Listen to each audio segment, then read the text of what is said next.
All right, I'm Scott Doolin, baseball coach at Fisher College. One piece of invaluable advice that you can give to high school students who want to play at the next level in college.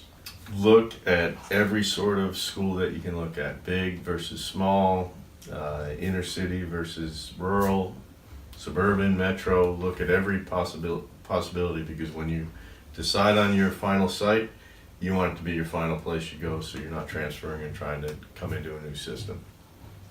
What are some of the things you look for when recruiting high school athletes? Here I want kids that love to play the game, that are always willing to go out at practice or play at any time, in any weather, just people that really love to play the game. What is something a high school athlete should not do when trying to make it to the next level?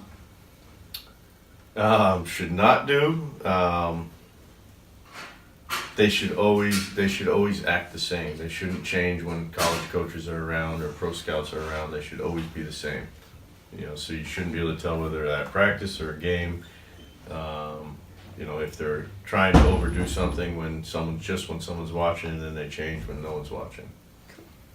The recruiting process can be stressful. Do you have any advice on how to put your best foot forward during this process? Yes, be organized in the search. Be very organized. Look at what your reach school is, from a talent-wise to an academic-wise, also to financially. What's your reach and what's your last resort option, and then work off of that. Has there ever been a time a high school athlete has done something in particular that caught your eye?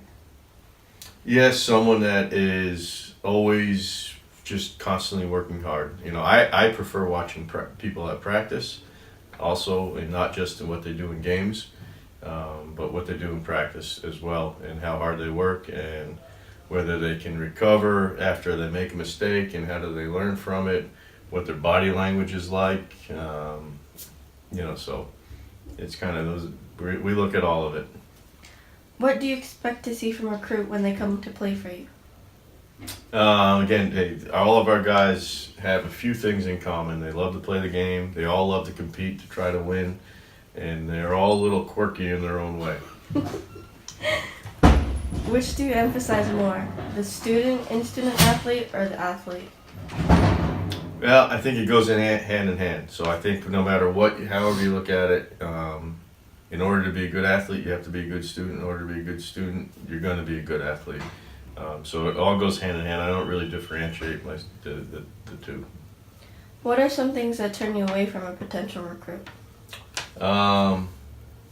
If they're bad attitudes, poor attitudes, I'm just not. There's no real room for that on a team when you're trying to collectively do something. Mm-hmm. What is the funniest way an athlete has marketed themselves to you? The funniest way? Mm-hmm. I've seen some interesting videos come in from students that are interested with different types of music being played in the background that has kind of separated themselves, and sometimes so. What is something unique that you've done for a team bonding activity? Something unique.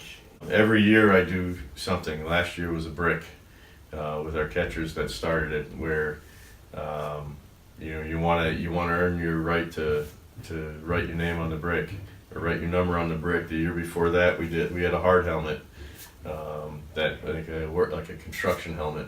So at the end of every practice, someone got to pick. Whoever won the last one got to pick who that person worked the hardest was that day. I always like to try to do something that's based on hard work. This year we haven't had to do it because everything's been going so smoothly, and we're winning. So I'm not going to change up anything. Last question.